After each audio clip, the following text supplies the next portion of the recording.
Elfyn Evans, Toyota, a donc pris la tête du rallye de Suède après avoir signé le meilleur temps lors de la première spéciale. Il devance Ott Tanak, Hyundai, et Kalle Rovanperä, Toyota. Deux concurrents de taille, Adrien Fourmeau, Hyundai, actuellement 4e, semble être bien positionné pour attaquer dans les jours à venir.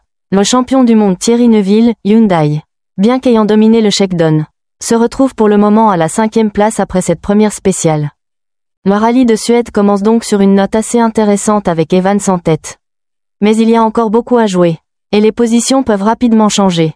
La course reste ouverte, avec de nombreux pilotes capables de s'imposer, notamment Fourmeau, qui pourrait bien surprendre. Elfyn Evans a donc fait preuve de grande maîtrise en remportant la première spéciale du rallye. Malgré son rôle d'ouvreur sur cette ES1 nocturne et glissante.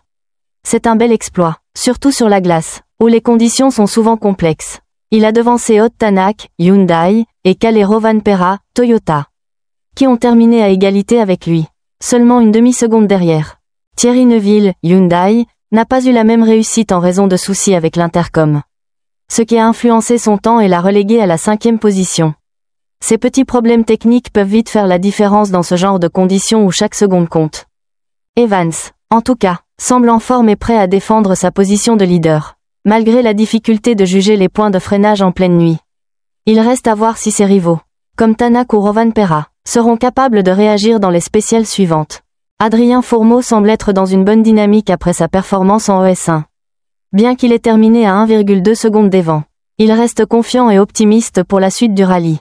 Son retour positif sur la spéciale montre qu'il prend du plaisir malgré les petites difficultés rencontrées dans un virage. Cela reflète bien son état d'esprit, prêt à s'améliorer au fur et à mesure que le rallye progresse. Le fait qu'il soit le seul Français en lice dans cette manche de Suède ajoute un peu plus de pression. Mais il semble capable de faire face à cette situation. Les autres pilotes, comme Ott Tanak et Kalle Rovanperä, sont également optimistes. Tanak note que la surface commence à se dégrader, mais il se montre satisfait de la spéciale et reste confiant pour les étapes à venir. Rovanperä, quant à lui, semble être bien positionné et préparé pour attaquer dès demain. La suite s'annonce donc intéressante, avec Fourmeau qui pourrait bien continuer à progresser et surprendre, tout en devant faire face à des adversaires de taille. Le S2, qui aura lieu vendredi autour de Big Seal Jump, pourrait encore redistribuer les cartes.